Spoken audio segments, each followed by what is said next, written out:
Hello everyone, it's Phil Jones from Projector Reviews, and joining me is my man Matt Murray from AVPro Edge. When we're talking about HDMI, Matt is the man. Half the stuff that I've learned from this dude. And we get a lot of questions about HDMI 2.1, so I decided to bring in Matt to answer some of those questions. So Matt, how are you? Good, good. How are you doing?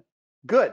We would also like to thank AVPro Edge and Murideo for helping us put on the Fall Projection Summit, where we discuss all of the things you need to properly install and enjoy a great projection system.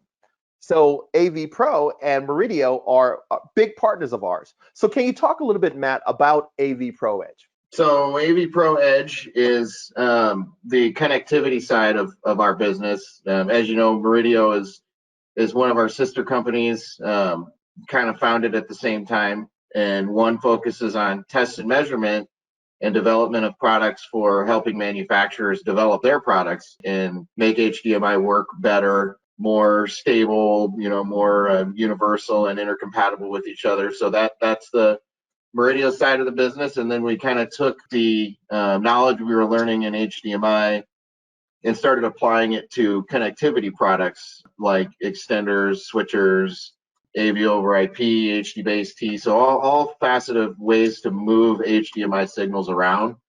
That's what AVPro Edge does throughout the US and all over the world at this point. And then there's also a cable manufacturing we do with bullet train cables for HDMI cables, obviously. So all kinds of things we're doing.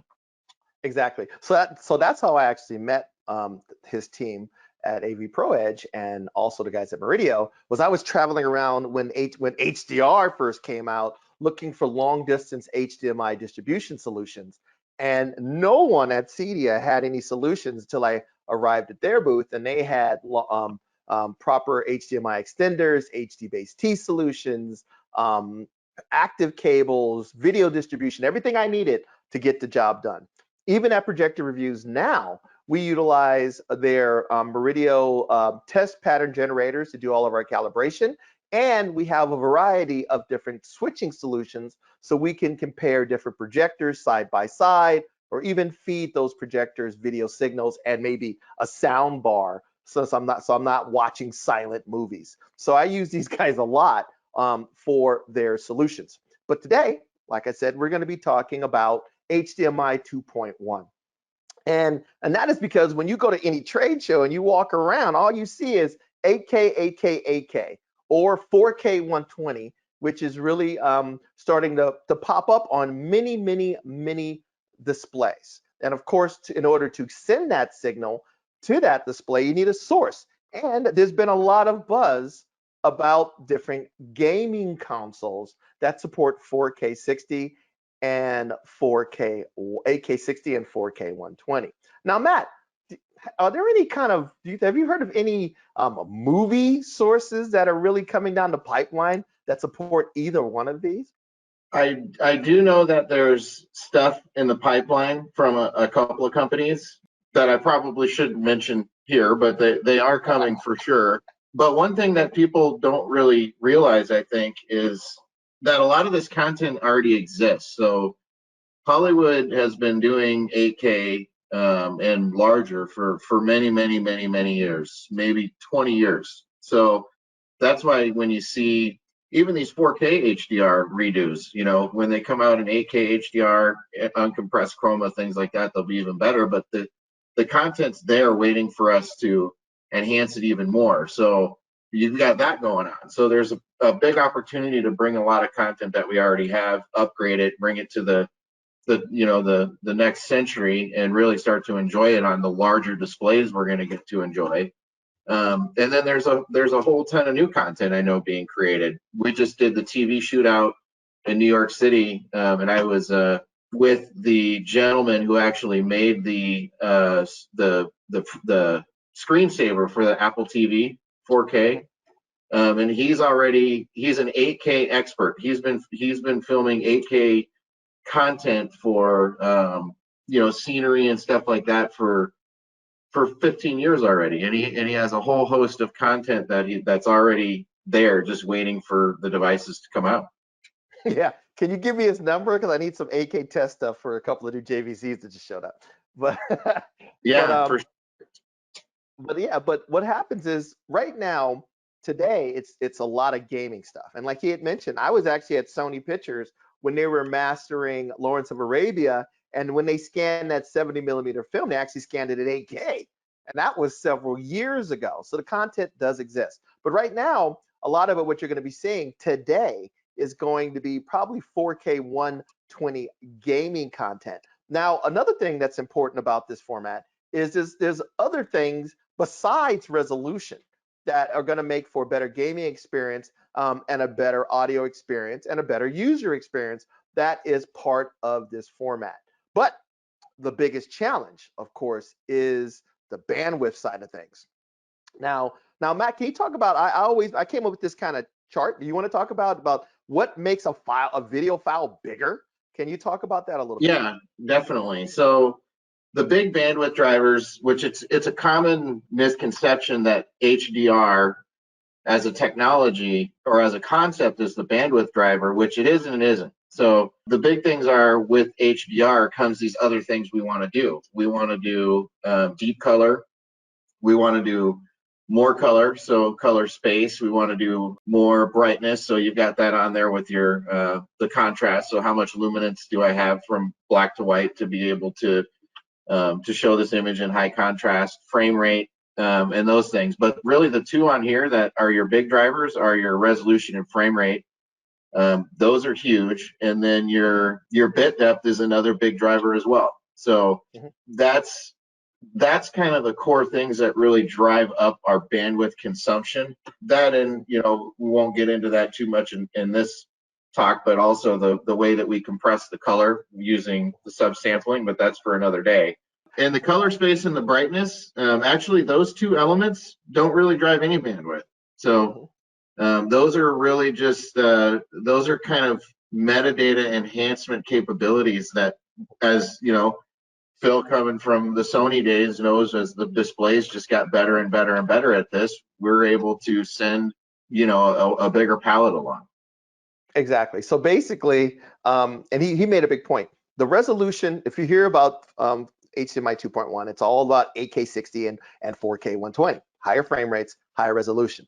The color depth thing became a big deal when we were going from HDMI 1.4 to 2.0B, because you need you wanted to go from 8-bit color to 10 and 12-bit color to make sure you had enough shades of gradation to make great HDR material. But right now, the big driver now is I want more frames, and I want those frames to be sharper. So that is a big thing. Well, now, in fact, in HDMI 2.1 spec, you have to, it's a different type of spec than HDMI 2.0. So it's not you can be HDMI 2.1 without hitting all of the things, which I'm sure we'll talk about. But the two general requirements is you have to be able to do 8K 60, you have to be able to do 4K 120. Exactly. Now we'll talk a little bit more about how that's done, because you can do it using what's called DSC compression. Either way, you can get there. So sometimes and the other interesting thing is you're never going to probably see 2.1 listed on any receiver or on any product. You'll see ultra high speed, or you'll see the benefits of HDMI 2.1, which is 8K or 4K 20. Now, we're here to talk about the cables. And if you look at the cables that they're providing, the cables look the same. They have the same amount of pins on them and everything else. And many of the cables you probably have in your house that are considered high speed can probably do ultra high speed, or enough to actually support 8K 60 or 4K 120, which is part of this new specification. Because there's the type of things that are in the cable are the same. They just are being utilized a little different. So can you talk about what's inside of one of these HDMI cables? Definitely. So it is very interesting. And you got to remember, when you're thinking about cables, HDMI as an organization, they are there to protect the consumer. So their goal in life is to make it so that consumers don't need to replace infrastructure all the time. And we'll talk about that when we talk about DSC and things later. But basically what we used to do is we had these TMDS pairs, which are expressed here as the larger twisted pairs here. And then you have some smaller ones with your 5-volt and your DDC. So that's just low level communication stuff. And then HEAC hot plug, that's an important one. And then you have the clock, which this is going to be, the clock has actually stopped on HDMI 2.0, and that's now become another TMDS. Yeah. Before we continue on, the video signal originally was kind of passed through those TDMS pairs, and a lot of companies that made the HDMI cables would make those a little bigger because they knew they were going to be passing a lot of data, especially as it gets longer. You want a thicker gauge, you want more. But the clock one was just for sync, right? It was just it could literally be just a small nothing wire. And you're right, some manufacturers did skimp out there just to save money really and be able to sell more cables at a lower price. But I do think that the trend, probably starting in about 2017, when HDMI 2.0 was kind of getting fully baked, and there was talk about how HDMI 2.1 was going to work, and we knew we were going to kind of follow some other ideas like DisplayPort and things like that. And the general consensus across the industry, we had this kind of gut feeling that the clock was probably going to go away. So back then you saw a lot of manufacturers focus, taking that clock wire and basically gauging it out the same as you would on one of the TMDS wires. Which ended up being a good bet and really good for the consumers, because what that means is if you have a really good, well-made 18 gig cable in your system, just by nature of the beast, it's now a 24 gig cable. Yeah, and that's a big point. So let's look at this real quick. So before we had those three, if you look at this drawing, we have the 3 channels, the TMDS channels, and that's where they would send most of the video. And each one of those channels could support for HDMI 2.0B, we'll say 6 gigabits per second. So 6 plus 6 plus 6, lo and behold, gave you 18, which was a high-speed cable, and that was enough bandwidth to support 4K HDR at 60 frames per second. Now, that clock one we were just talking about, the little itty-bitty cable, is this other 4th channel, and like you said, better companies were realizing this was probably going to be used for more than clock in the future. But some companies just made this channel really itty bitty thin because all it was doing was sending sync information. Now when we look at a new HDMI 2.1 cable, we are now taking that clock channel and using it for a 4th lane of video. So think of it going from 3 lanes of traffic to 4 lanes of traffic. And as Matt mentioned, if they're of equal size and they could all support 6 plus 6 plus 6 is now 24. So if you have a good cable, you're already officially at and 24 is enough to pass 4K 120 and 8K 60 with the digital, with DSC compression. So immediately your cable supports HDMI 2.1. Now, the maximum is 12 gigabits per second, right, Matt? Yep, the max on the spec is 12 gig per channel, so that'll get you up to 48. How the whole FRL system works is it's ideally suited for various types of infrastructure or various qualities, I'll say, or various bandwidth capabilities, because it can figure out, essentially, for lack of a better word, what its optimal operating data rate can be over the link training on FRL. That's part of the FRL system. And what's nice about that is you're talking about the DSC and things like that. It will go into a front end compression mode if it needs to. Now I will say that the DSC is probably coming a lot later. Right now it seems like FRL is the uncompressed version of it seems to be dominant and what everybody's really launching at this point. I think we need a little more time on the DSC side. Now, the funny thing about this is, not even funny, Murideo makes the test pattern equipment. So we could actually test in the future what is being sent down the lines. what bandwidth per channel, if FRL is applied, if there's any kind of compression applied, and are some of the other HDMI features like eARC, enhanced audio return channel being fed. So all of that stuff can actually be sent. Now, the cool thing about this whole conversation is, say, like we mentioned, you had a really good cable, and say it's, a foot, because your player is right below your TV, or maybe it's 2 feet, and you got a really good cable. And those all of the internals, all of the little channels are of the same size. It's a very good chance that it'll definitely pass 6, and a lot of times it can pass more than that. And you may be able to pass all what you need for to pass an ultra high speed signal. So even though the cable may only say high speed on the box, until you check, it may actually support ultra high speed.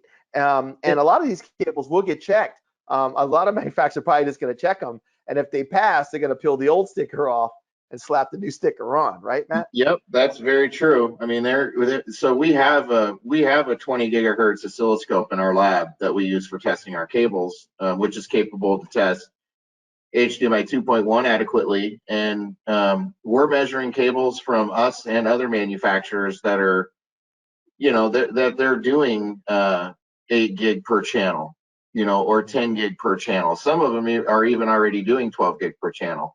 The one gotcha, this is kind of a secret tip, that our tech support uses all the time, is in HDMI 2.0 and 2.1, there is a minimum distance requirement, because there's an equalization element on these new HDMI signals. So if the cable gets too short, there is a chance that the amplitude doesn't get into range low enough to be equalized properly and can create problems. So one of the biggest tricks that we have up our sleeve is having installers or anyone doing HDMI, go to a 2-meter cable, because that's technically the minimum length.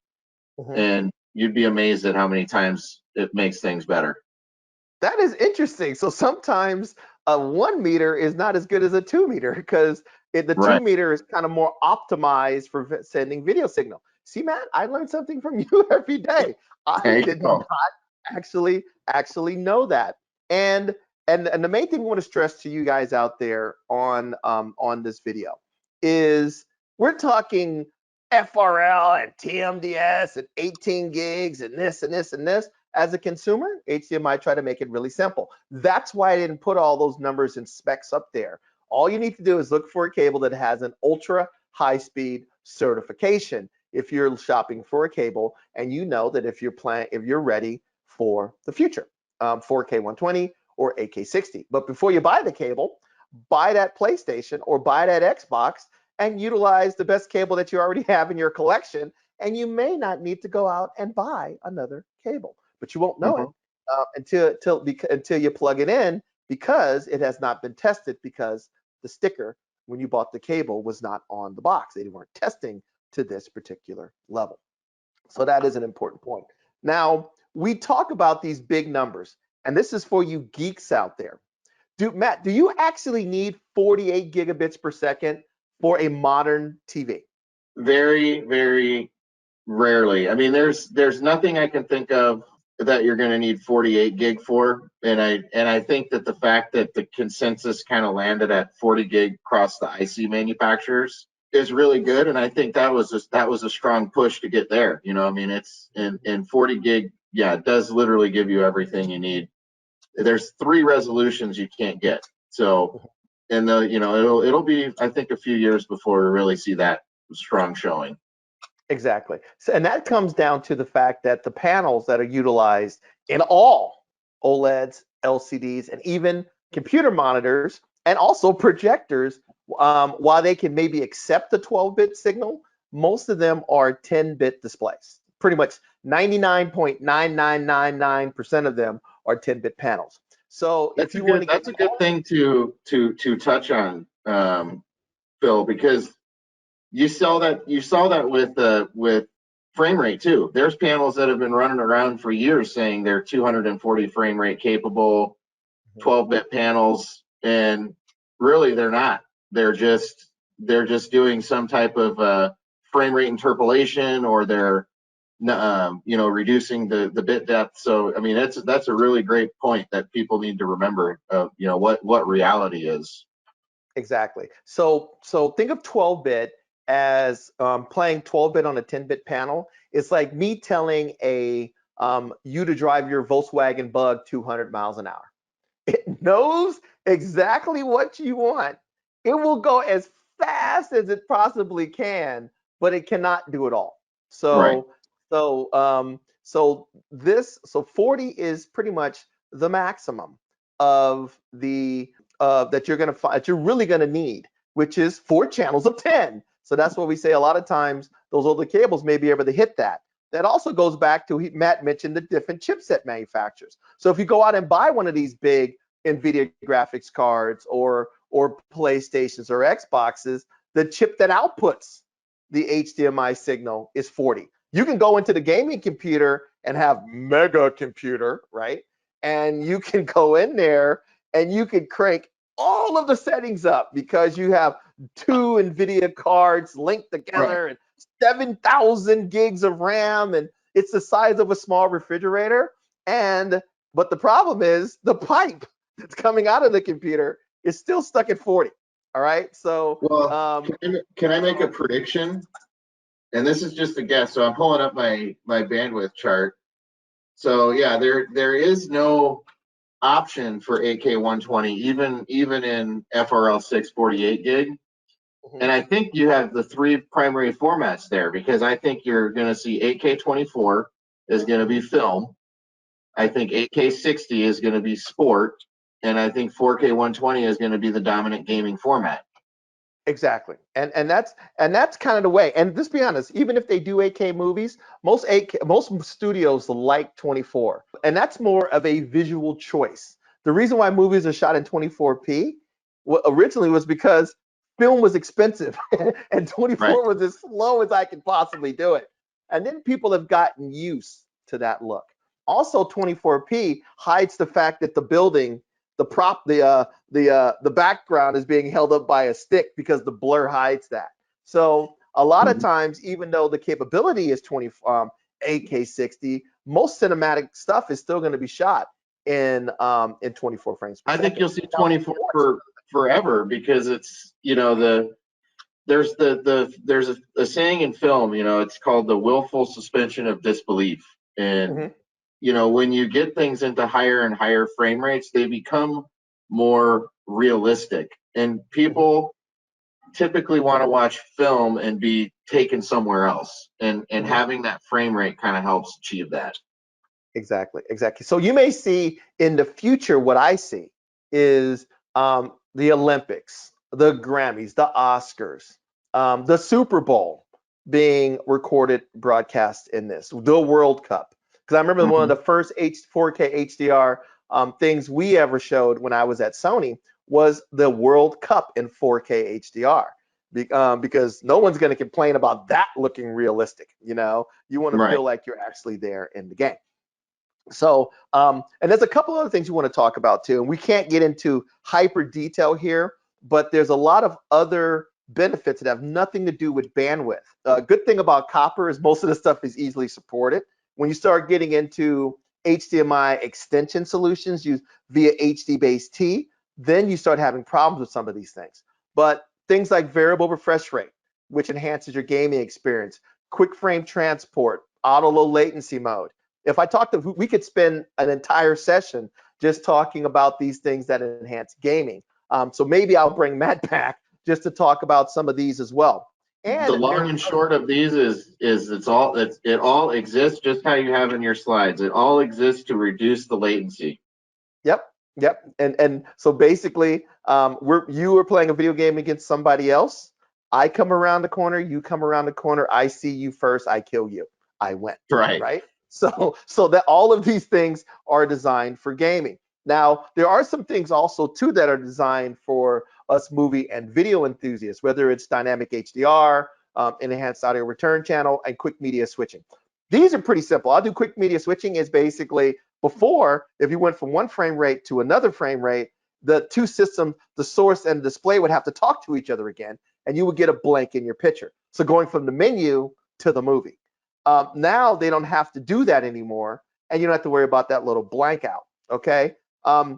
Dynamic HDR. The best way to think about dynamic HDR is, I'm sure you guys have heard of Dolby Vision and you've heard of HDR10. Think of Dolby Vision as Coca-Cola and HDR10 as Pepsi-Cola.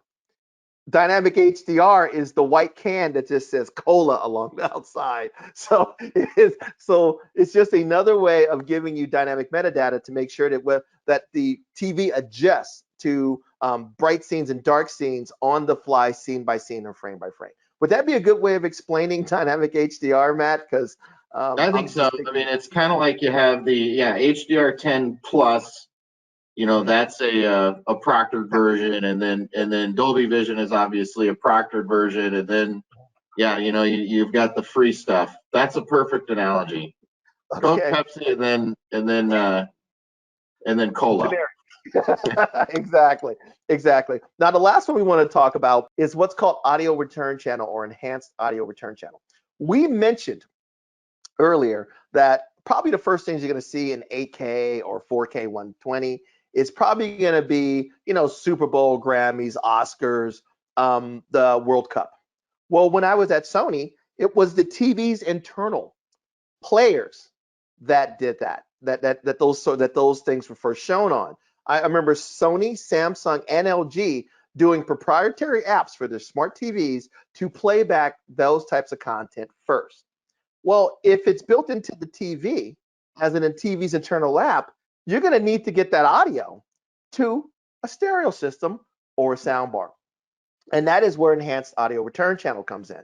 The optical on most TVs will only send out Dolby audio or 2-channel Dolby Pro Logic. If you want multi-channel, DTS, DTSX, IMAX Enhanced, Atmos, all of those things, you need to use ARC, which stands for Audio Return Channel. There's 2 different levels. eARC is enhanced. It's basically way more data.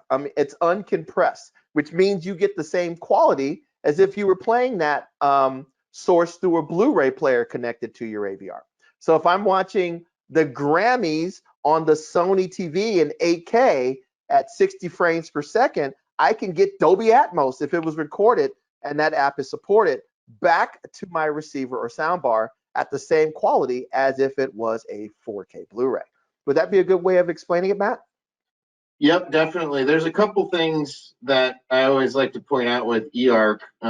One difference is it is essentially its own data highway. So it's you almost have to think of it as like you think of an HDMI cable as a video cable connecting it one direction. There's actually wires in there dedicated for its own signal transmission for audio. Whereas before, ARC shared, it had to share with CEC, and that was the initial thought was that was how we were going to manage.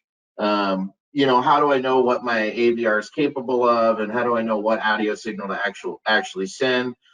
And it's good, but if you're doing larger systems, distributed systems, things like that, it gets challenging with ARC. eARC really gives you a one-way directional communication that's always constant, and it does that because it stole from HDMI's concept of EDID. So they took the EDID concept and created a new component here called CDS, Capabilities Data Structure, which goes into the output of a device. So now an AVR on its output that will accept an eARC signal back into it, it can tell the TV what it's actually capable of in terms of Atmos, DTSX, et cetera, along with this higher bandwidth capability. So that's really what has kind of opened all of this up, and it's given us pretty profound capabilities with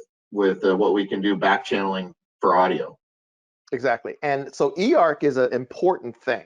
And I like the fact that you can separate it from CEC, because a lot of times the old options, you were not given that solution. So that's good, because some people, they have a control system like myself, and I just want the audio. I don't want you turning my TV on and off and doing everything else, right?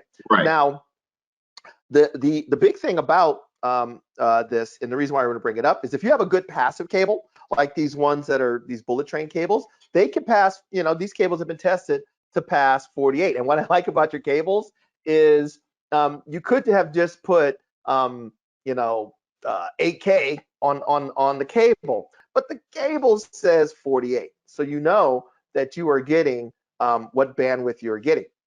Now, you guys have a whole bunch of solutions, but as cables get longer, length matters. I just learned from you that a lot of times a 6 meter performs better than a 1 meter. That's shocking.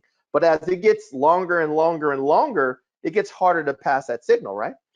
Yeah, it's considerably more difficult with 18 gig. We were successful up to 15 meters with copper, but it was like a fire hose. I mean, it's extremely heavy. But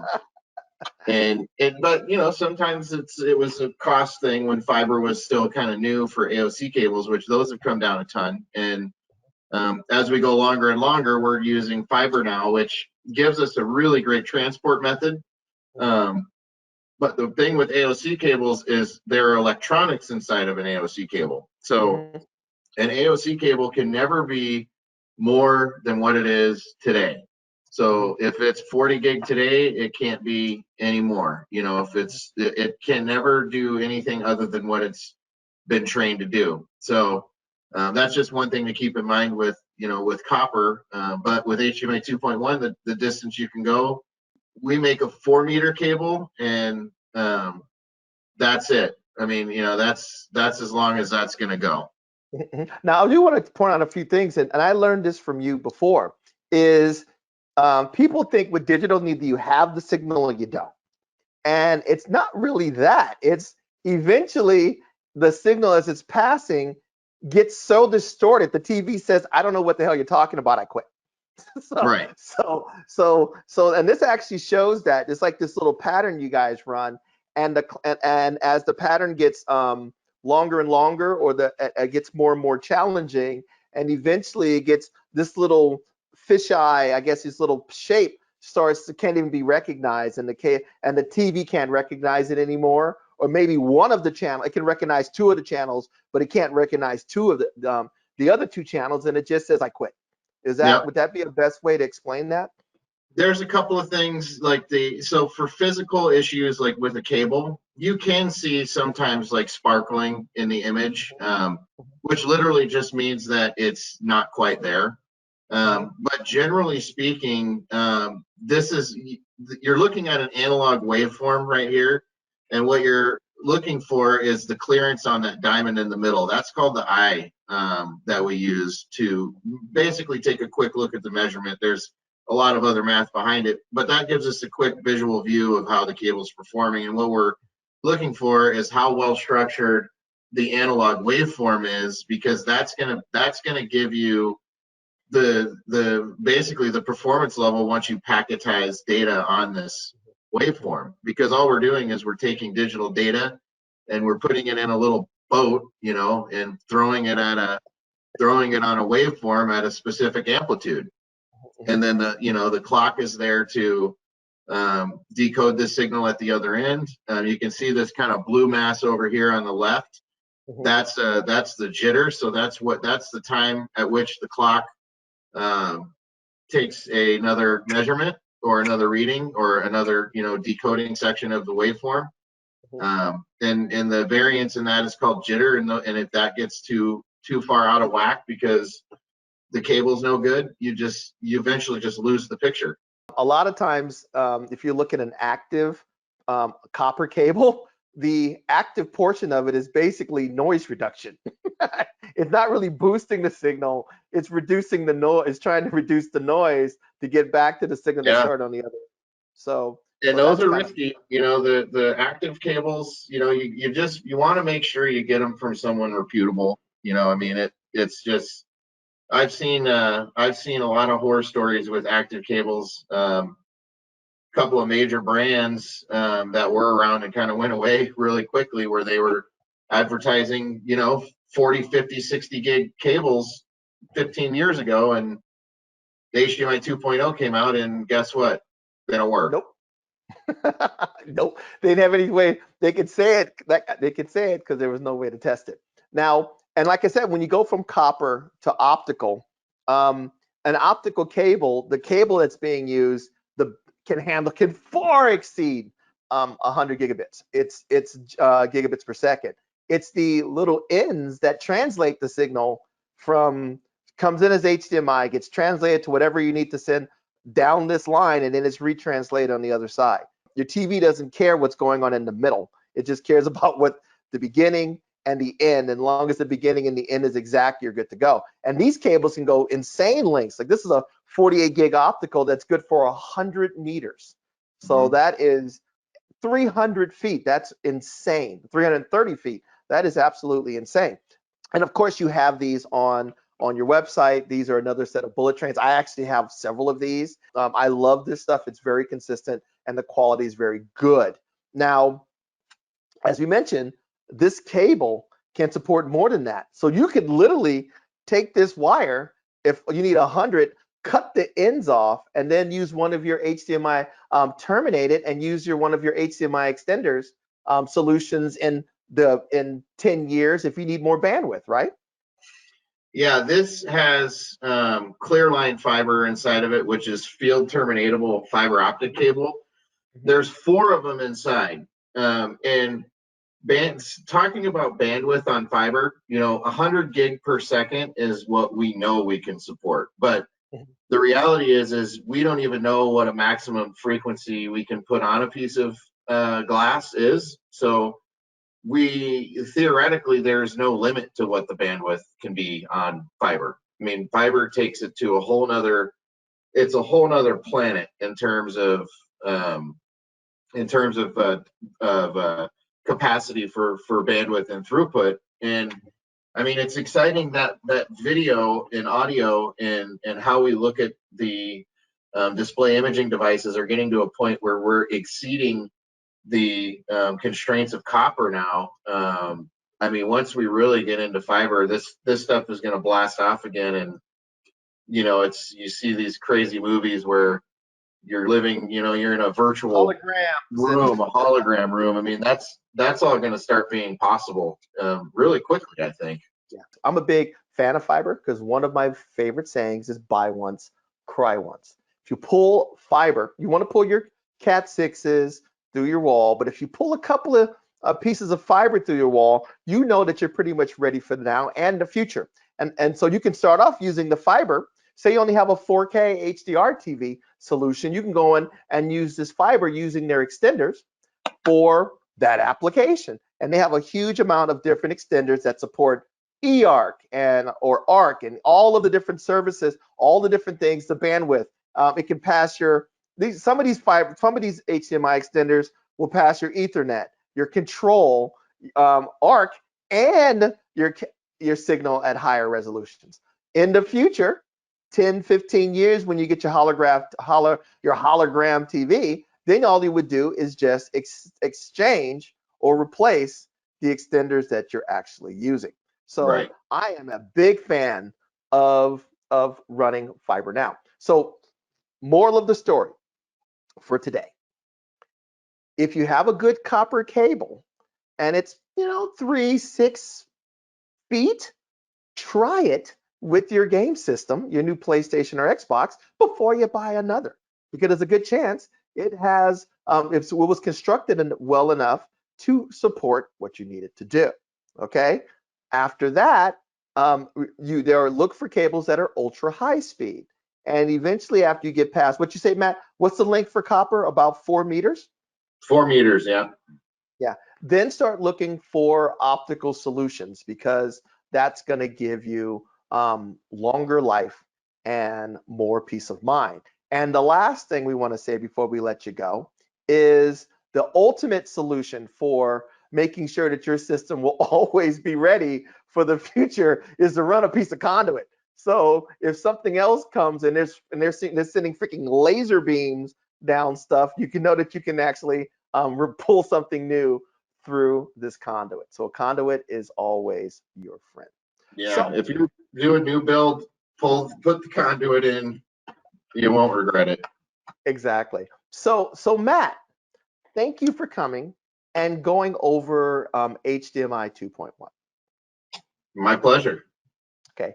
To learn more about HDMI 2.1, Murideo and AVPro Edge, check out their YouTube channels. They have lots of information on the topics. Or if you go to avproedge.com, there's tons and tons of resources, including charts showing you the different bandwidths required for resolution, and also all of the different options that they make, whether it's for video distribution or long distance HDMI.